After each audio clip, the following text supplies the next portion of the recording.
The Egypt Game, Chapter 20, Fear Strikes. The next 2 or 3 days, the Egyptians met in Egypt as usual, but they didn't play games or consult the oracle. It was damp, drippy weather, but with no real rain, and they all just sat around on the floor of the temple in the darkening late afternoons and talked and talked. Toby and April wanted to try the oracle once more to see what would happen, but no one else seemed very enthusiastic. Oh, they said okay, but somehow it kept getting put off. They talked about it, but that was all. They talked about a lot of things, actually. Christmas wasn't far away, and that's always a good topic for conversation. But there was one subject they kept coming back to. Security. Where had security been? How had he gotten from wherever Marshall had left him to the hiding place beneath the altar of Set? And who had written the message? There were dozens of theories, more or less realistic, depending on the mood of the moment. There were times when they all favored practical theories. Some other kids might have found out about the game and tried to be funny, but as time went by and no one burst in on them to gloat about the successful trick, that seemed less and less likely. Or someone of their own group might have been guilty, just as Toby had been at first, but no one would confess. And there just didn't seem to be any reasonable how and why to support a conclusion of that sort. Then there was the man Toby had seen in the alley, but no one could come up with an even slightly reasonable explanation of who he was and how he could have known about the oracle. Of course, the subject of the murders and the murderer came up, as it often still did throughout the neighborhood. It was still an unsolved mystery, and terribly real and dangerous one. But fortunately, here again, there seemed to be no logical reason to believe that that mystery could have any connection with the mystery of the oracle. Why would a murderer fool around writing messages about a missing toy? There seemed to be no possible answer. At other times, when the afternoon was almost over and disturbing shadows crept across the storage yard, a different kind of theory went the rounds. Somebody brought up the story of the curse of King Tut, and pointed out that lots of people actually believed that a mysterious magic power from the days of the pharaohs was strong enough to do terrible things to anyone who stirred it up. What if, somehow, in their ceremonies and things, they'd managed to stumble on a way to do some stirring up themselves? Things like that had happened. Everyone had read something or seen something on TV like that, and they all began to remember strange things that had happened. Once, when Melanie had touched the crocodile stone, she was sure she felt it move under her fingers. And another time, when Toby had gotten to Egypt early and alone, he'd had the strangest feeling that someone was watching him. Once they got going on that sort of thing, they all had stories and experiences to tell. That is, all except Marshall. He just sat, holding security on his lap and listening. And if he had any theories about mysterious powers or hidden watchers, he kept them strictly to himself. Then, one evening, there was to be a concert at the university, and the Rosses decided to go. They were planning to take Melanie, but since Marshall had a way of going to sleep at concerts, it seemed best to leave him at home.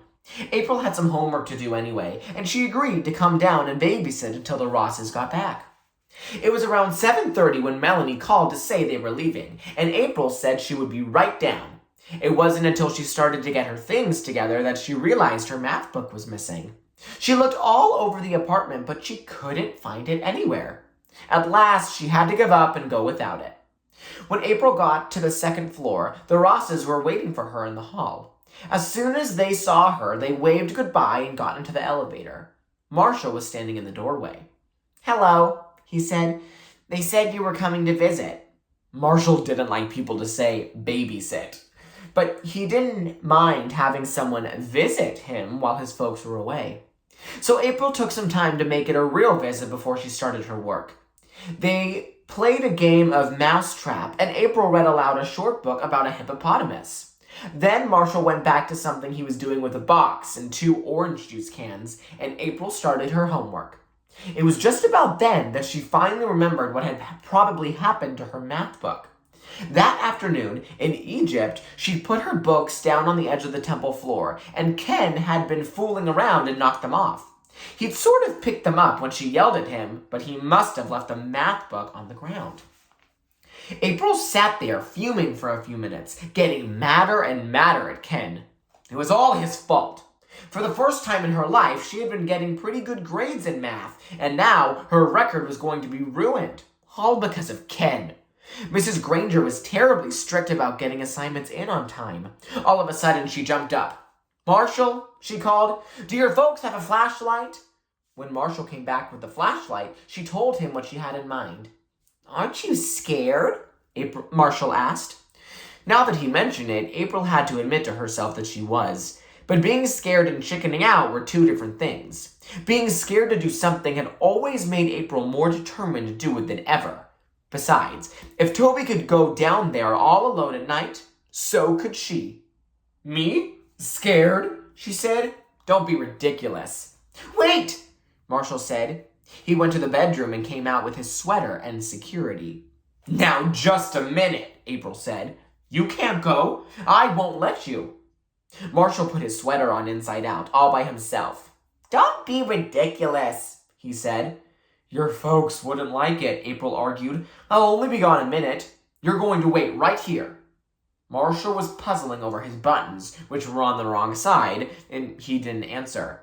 "I mean it," April said. "Whether you like it or not, you are only 4 years old, and I am taking care of you, and you have to do what I say.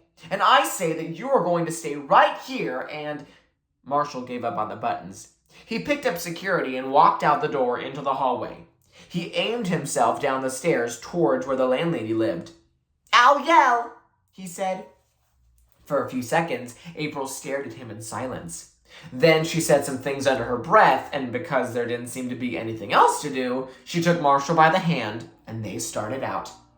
It was very quiet and very dark in the alley, and familiar things loomed up suddenly, huge and out of shape. The flashlight beam, none too steady in April's hand, made trash bins crouch and garbage pails lurk, and a length of hose slither against a hall. Imagination is a great thing in long, dull hours, but it's a real curse in a dark alley. And April's imagination had always been out of the ordinary. She would have hated to admit it, but right at that moment, even a 4-year-old was a little bit comforting.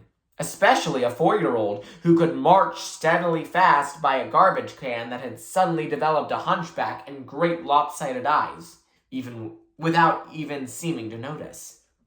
It was April's imagination that made trouble when they got to the fence, because if she hadn't been imagining, she wouldn't have been so nervous. And if she hadn't been so nervous, she wouldn't have pushed the board the wrong way. All the Egyptians always pushed it to the right, and it no longer squeaked when it swung that way. But that night, probably because of the nervousness, April grabbed the board and shoved it the wrong way. And the big, crooked nails on which it swung let out a wild, rasping shriek. April and Marshall froze into a shocked silence. In the dark, quiet alley, the shriek of the nails seemed unbelievably loud. It seemed perfectly possible that people a half block away had heard it and would come running.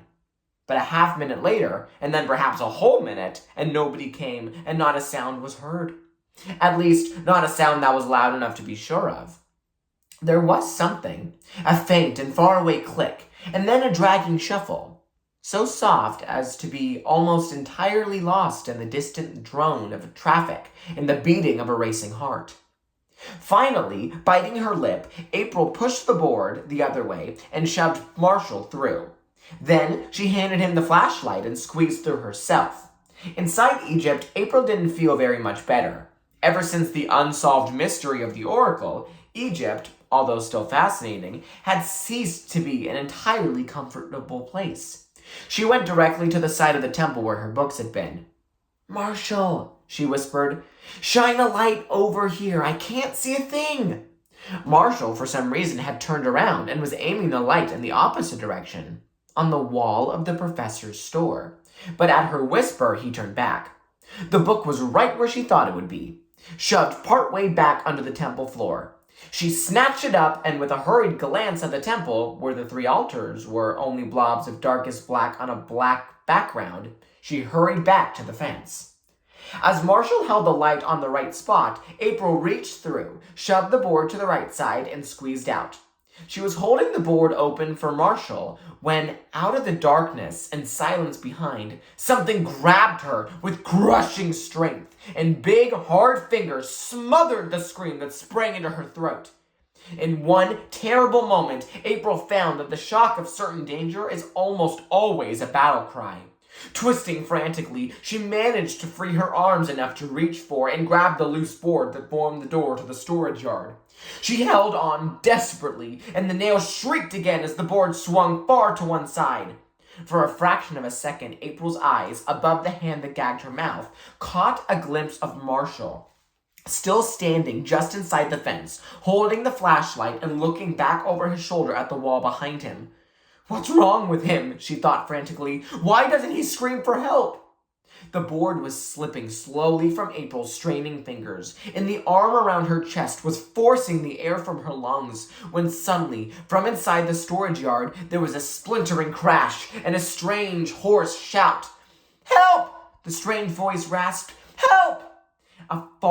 A window went up with a bang somewhere nearby, and farther away, other voices began to call questions. "What? What is it? What's the matter?" And all the while, the first strange voice went on calling for help. Then there were footsteps and shouts at the mouth of the alley, and suddenly the crushing arms were gone.